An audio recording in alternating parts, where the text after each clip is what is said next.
Ngayon mga kababayan, merong panibagong lumabas. Bukod kay Saldico, si Silvestre Bilyo. Ito po mga kababayan. Babasahin ko lang po dito ang naturang news mga kababayan. According dito sa balita ng Avanti News Online. Avanti News Online ito mga kababayan. Wait lang Ito po, Avanti News Online. Ayan, the family accept the ICC appeal chamber decision with peaceful heart. Duterte family daw. Tinanggap na daw. Ito po mga kababayan ang... Wait lang kasi i-cancel ko lang. Kasi hindi nabubuksan Ito, bubuksan ko Si Silvestre Bilyo, mga kababayan, ay... wait lang Ayan, Avanti, digong, hula luhaan sa hirit. Grabe naman makapustong Avanti Online. Digong, luhaan sa hirit matapos i-reject ang hiling. Grabe naman, luhaan daw sa hirit. Ito mga kababayan, mula sa Avanti News Online. Babasahin ko lang po. Kung merong Saldico, may panibagong paninira na naman kay Pangulong Bongbong Marcos mula kay Silvestre Bilyo. Bilyo ba pagbasa nito? Ibinunyag ni dating Labor Secretary Silvestre Bilyo III na inalok umano siya ni Pangulong Bongbong Marcos ng 1 billion. Panibagong kasiraan ito. Another guy kay Gutesa, another guy kay Saldico. Si Silvestre Bilyo na dating Labor Secretary. Inalok daw, ibinunyag ni dating Labor Secretary Silvestre Bilyo III na inalok umano siya ni Pangulong Bongbong Marcos ng 1 billion para kalabanin ang kaalyado ni dating Pangulong Rodrigo Duterte na si Representative Isidro Ongab sa congressional race sa Davao City. Ito po ngayon mga kababayan. Pagkatapos kay Saldico, palpak. Pagkatapos kay Gutesa, palpak. Si Silvestre Bilyo na naman. Sabi dito sa balita ng Avanti News Online, mga kababayan, kahit puntahan nyo ngayon, nandun yan. Ibinunyag ni dating Labor Secretary Silvestre Bilyo III na inalok umano siya ni Pangulong Bongbong Marcos ng 1 billion para kalabanin ang kaalyado ni Pangulong Rodrigo Duterte, digong si Representative Isidro Ongab na congressional race sa Davao City para kalabanin. Naku po mga kababayan, paano ito katotoo at gaano ito tama? Gaano katotoo at gaano katama, mga kababayan? Ito ay panibagong paninira na naman kay Pangulong Bongbong Marcos. Tapos na kasi si Saldico Walang saysay si Gutesa Ito na. Ako po bilang isang Pilipino, nais ko po malaman kung gaano man katotoo ito. Dating Labor Secretary Silvestre Bilyo III na inalok ka ng 1 bilyon para kalabanin si Congressman Isidro Ongab. Ito, sa mga hindi nakakilala kay Ongab, yan yung kasama ni Digong na nag-issue sa Baykam. May mga blango-blango daw. O yun si Ongab yun. Ngayon, mga kababayan, pwede nating sabihing totoo, pwede nating sabihing hindi totoo. Bakit? Masabi nating totoo kung meron silang conversation, meron silang ebidensya, o meron man lang silang pinirmahan. Na inalok talaga siya. Pwede nating sabihin, tama siya, totoo ang sinabi niya, kung merong ganon. Pinirmahan, kasunduan, resibo. Pero kung mauuwi na naman sa kwentong barbero, kwento mo sa pagong, kwento mo sa lolo mong panot, mga kababayan, mga ngahulugang, allegedly na naman. Naku po. Ay, Diyos ko talaga, mga kababayan. Bubuksan ko lang mga kababayan. Avanti News. Online yan. Bilyo, tinanggihan ang 1 billion offer para kalabanin ang kalyado ni Duterte sa Davao City na si Isidro Ongab. Mga kababayan, ani ni Bilyo, nangyari ang offer sa kanya nang malapit na ang eleksyon at noong siya ang chairman ng Manila Economic and Cultural Office or MECO ng kasalukuyang administrasyon. Una raw niyang naisip na ibabangga siya kay Duterte sa mayoral race sa Davao. Pero sinabi sa kanya na si Ongab ng 3 distrito ang kanyang kalabanin. Sinabi umano ni Bilyo kay PBBM na hindi niya tatanggapin ang alok dahil matagal na silang magkaibigan ni Duterte at naging liver chief din siya nito. Hindi rin daw niya pwedeng kalabanin si Ungab dahil kaalyado ito ni Duterte. Ayon sa kanya, hinimok pa rin umano siya ni Marcos na tanggapin ang 1 billion at kung matatalo naman daw siya, sinabi rin umano ni Marcos na i-appoint siya sa gabinete pagkatapos ng 1-year ban. Sabi ko, pasensya na po. Unang-una, kung tatanggapin ko yung 1 billion, saan ko ilalagay? Wala naman akong maraming maleta. Ani ni Bilyo. Sa isang pagtitipon sa PDP laban, People's Congress sa Quezon City noong Martes. So, di ba? Kita nyo mga kababayan, bakit nasasabi ni Bilyo kung tatanggapin niya ang 1 billion, saan daw niya ilalagay? Wala naman daw siyang malalagyan ng maleta. So, ibig sabihin, may connection. Wala pa yung issue ng maleta. Bakit isisingit mo ang maleta? Yan. Ito na naman tayo, mga kababayan. Ito na naman tayo. Sinakyan na naman ang kwentong maleta. Kamakailan lang 1 linggo pang lumipas. Yung issue sa maleta. O bakit isingit mo yung wala kang malagyang maleta? Nako. So kung ibig sabihin, wala kang malagyang maleta, ibig sabihin, alam mo pala, yung maleta ay dapat isa ka sa imbestigahan. Kung isingit mo doon ang sinabing maleta, so ibig sabihin, alam mo ang usaping maleta. So dapat isa ka sa dapat imbestigahan. Kasi mismo tinanong, saan ko ilagay ang 1 bilyon kung wala naman akong mapaglagyang maleta? So ibig sabihin, kung sinabi niya kay PBBM yan, ibig sabihin, alam niya yung o usaping maleta. So isa dapat siya sa imbestigahan. Di ba? Nako, alam na alam yan mga kababayan, yung hashtag maleta na yan. Kailan lang umisyo ang maleta ni Saldico? Nung lumabas si Gutesa at lumabas si Saldico. Bakit isingit niya dito? Ayon sa kanya, hinimok pa rin umano siya ni Marcos na tanggapin ang 1 billion at kung matalo naman daw siya, sinabi rin umano ni Marcos na i-appoint siya bilang gabinete pagkatapos ng 1-year ban. Sabi ni Bilyo, pasensya na po. Unang-una, kung tatanggapin ko yung 1 billion, saan ko ilalagay? Wala naman akong maraming maleta. Diba? Kita nyo, halata talaga scripted Ani ni Bilyo sa isang pagtitipo ng PDP laban. Sabi ng misis ko, Daddy, huwag na huwag mong tanggapin. Sabi ko, Mami, hindi mo naman ako kailangan pagsabihan, hindi ko magagawa yan. Keme. Dagdag niya. Ayon pa kay Bilyo, ang kanyang desisyon na huwag tumakbo ang dahilan kung bakit umano siya tinanggal sa MECO. Pinalitan siya ni Chiloy Garafil, dating Presidential Communication Office Secretary, noong September 2024. Ngayon mga kababayan, ang kadahilanan daw ng pagtanggi ni Silvestre Bilyo na hindi tanggapin ang alok ni PBBM na 1 billion at kalabanin si Isidro Ungab, ay tinanggal siya sa MECO at pinalitan siya ni Chiloy Garafil. Ngayon mga kababayan, i-search kaya natin kung ano ang kadahilanan kay Silvestre Bilyo kung bakit siya tinanggal bilang MECO Secretary. Ito, i-search natin kung ang kadahilanan ba ng pagtanggal sa kanya at pinalitan siya ay dahil hindi niya tinanggap yung 1 billion. Sige. Mga kababayan, i-search muna natin. Bestre. Siyempre, hindi man po pwedeng papaniwalain natin dito ang sambayan ng Pilipino kaya siya tinanggal dahil hindi niya tinanggap yung 1 billion na alok. Baka naman tinanggal siya dahil may ginawa siyang karumal-dumal at kabulastugan. Diba? Ito. Silvestre Bilyo tinanggal bilang MECO. Ano ang rason? Dito. Makikita naman natin yan Umano'y alok ni PBBM. Ito. 105.1. Wala umanong formal na abiso para paglipat kay Attorney Silvestre Bilyo. Ito. Ano to? Sa MECO. Ito, panoorin natin mga kababayan.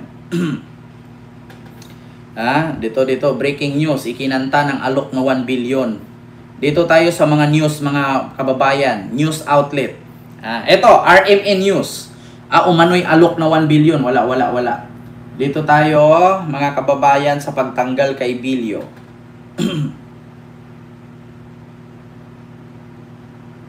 Sa MECA daw to, MECA. Ano ba tong ano nito? Balita na to mga kababayan. Yung kadahilanan kung bakit tinanggal si Vilio. Ito, mga kababayan, kasi hindi siya lumalabas eh. Dito, isi-search natin, breaking, Marcos ikinanta. Oo. News 2011, dahilan bakit tinanggal. Ayan, agad sa Miko dahil hindi tumakbo. Post. Ito pa. Panoorin, Marcos ikinanta. Ayan, wala umanong formal. Ito na. Dito, September 7, 2024. Tignan natin, mga kababayan. Oy, maraming salamat po. Sa nagpalipad si Trolley, yours Trolley. Sa yung super chat. Thank you so much po. Pangkape. Ayan, denied, reject ang desisyon. Ayan. So ito mga kababayan, i-search ko lang po. Ayan, okay na po ba mga kababayan? Okay na ba tayo? Mga kababayan, check ko nga kung okay na tayo. Pagkakalam ko hindi naman. Pagkakalam ko hindi naman. Kanina lang yata yun mga kababayan. So, mga kababayan, ang kadahilanan ng pagbaba ni Silvestre Vilio ay siya mismo nag-step down. Hindi siya tinanggal. Siya mismo ang nakalagay na nag-step down siya. Bakit irarason? Hindi dapat nilagay niya doon, sinabi niya doon sa balita, di ba? Na tinanggal siya ng ganun-ganun na lang kasi hindi siya pumayag na sa alok ni PBBM na 1 billion. Ang nakalagay sa mga balita, nag-step down siya eh. Siya ang bumaba eh. Diba? So, ibig sabihin mga kababayan, hindi totoo yung aligasyon niya. Kasi dito sa balita nakalagay, mga kababayan, ay siya mismo ang bumaba. Bilang Miko Secretary. Bumaba siya at pinalitan siya ni Garafil. Garafil ba? So ngayon mga kababayan, bakit ganun kayo mga DDS? Alam ko si Belo DDS ito. Bakit ngayon ka lang magsabi? Step down also means resign. Diba? So bakit ngayon mo lang yan sinabi kung saan ay may ganyan-ganyang isyong mali-maleta? Di dapat noon mo pa yan sinabi para si Marcos agad, diba? Diyos ko. Wala, alam niyo sa totoo lang, ang mangyari dito, paninira. 'Di ba? Kasi sa totoo lang, ganito yan eh. Kung ang rason ay kaya ka tinanggal ni PBBM, kaya ka pinalitan dahil hindi mo tinanggap yung alok niya na tumakbo at bigyan ka ng 1 billion, pwede ka naman magsalita, may boses ka eh. Akala ko ba weak si PBBM? Akala ko ba bangag siya, addict siya? 'Di ba? Akala ko ba wala siyang kakayahan, wala siyang kapangyarihan kasi weak nga siya, sabi ni Digong. So kung bakit ngayon ka lang nagsalita at hindi mo sinabi niya noon nung fresh pa? Kasi nakalagay dito, nag-resign ka eh, step down ka eh. Sige nga, bilang Miko, secretary, ang nakalagay dito, bumaba ka, nag-resign ka. Bakit ngayon mo lang yan sinabi na kaya ka pinalitan, kasi inalok ka ng 1 billion para kalabanin si Ungab. Di dapat noon mo pa yan sinabi nung fresh pa. Diyos ko naman, nakalagay dito sa mga balita, nag-step down ka, bilang Miko Secretary. Anong rason kung bakit si Silvestre Vilio III ay pinalitan? Di ba mga kababayan, ito po. The third ay pinalitan sa Meko. Nakikita kasi dito mga kababayan, nag-step down kasi siya. Dito sa balita, step down. Di ba?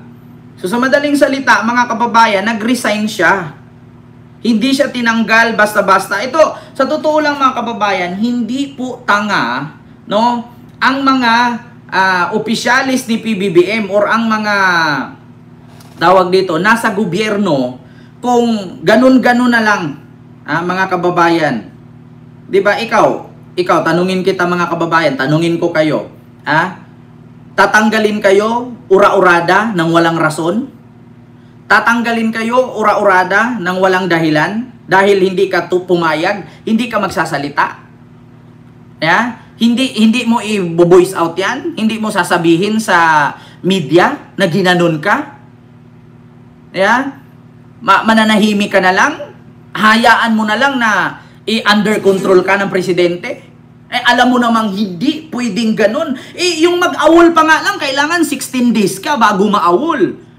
Hindi yung 4 days lang, 3 days lang, i-awol ka na. May batas na ganyan. Kailangan 16 days na hindi ka pumasok, hindi ka nagpaalam sa trabaho, automatic awol ka. Ito, ura-urada ka, papalitan. Diba? Ura-urada kang papalitan, pumayag ka. So, tanga ka pala. Diba? So, tanga-tanga ka pala. Yun lang nasabi ko, tanga ka. Tanga ka talaga. Hindi ka lang tanga, bobo ka. Diba? Alam mo bang meron sa batas na hindi ka basta-bastang tanggalin kung wala kang ginawang mali? Alam mo ba na nasa batas na kahit nga mag-awol ka, 16 days muna? Diba? Ang tanong, bakit ka tinanggal at pinalitan? So, ibig sabihin, may mali. Diba? Huwag nyo nang pinagluloko yung taong bayan. Lilinlangin ninyo. Step down. Ibig sabihin, nag-resign ka. Kaya nga si Bato, tignan nyo, 4 na session niya, wala. Hindi nga na-awol eh. Ano na naman idahilan ni Bato? Inalok siya ni PBBM ng 1 billion para magpakulong. Tapos hindi niya tinanggap, kaya siya ngayon nagtatago. Parang ganon ba ang kwento? Naku po, mga kababayan. Katangahan yung ganyan. Kabubuhan yan. Huwag kayo magpaniwala sa mga ganyang kwento. Patunayan ninyo. Kung ganyan pala, di ipakita mo yung resibo, ipakita mo yung ebidensya, na meron kayong usapan, may binigyan kanya ng cheque, sana may picture, sana may video, saan kayo nag-usap, sana may CCTV. Diba?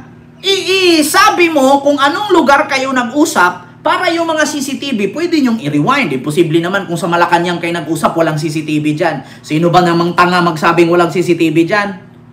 Puro nga halos CCTV kada kanto. Diba? Hanggat wala kayong may pakitang ebidensya at hanggat kwento lang yan at wala kang pinanumpaang salaysay, mga ngahulugang kwento mo sa pagong. Kwento mo sa lolo mong panot. Naku po mga kababayan, ang hilig talaga nitong mga DDS magkwento.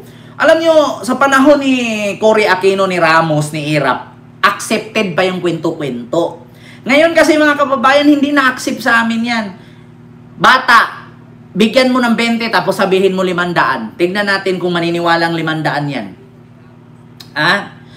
Bata, grade 1, grade 2, grade 3. Bigyan mo 20 tapos sabihin mo 500. Anong gagawin ng bata? Tatakbo sa tindahan. Tapos sabihin niya, pabili ako ng ganito, pabili ako ng ganyan. Tapos sasabihin ng may-ari ng tindahan, bakit ang dami mo? 20 lang pera mo. Sabi na mama ko, 500 daw to. Di ba?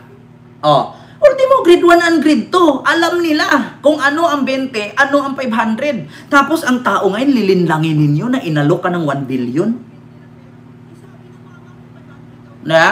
Inalok ka ng 1 billion? Hindi ka pumayag, tinanggihan mo, tinanggal ka. Pero ang nakalagay sa balita, is step down o sa madaling salita, nag-resign. Diba? May tangang DDS dito. Meron talaga. Mga tanga yan naniwalang makalaya. Yun, mamamatay na. Bring his earn. Di ba? Ganun yon mga kababayan. Mga DDS. Si Digong ngayon ang magigilit ng liig kaya hindi nakauwi. Tingnan nyo, malayo lang isang linggo niyan, idideklara nila si Digong nagbigti. Malayo lang isang linggo dyan, idideklara nila yan.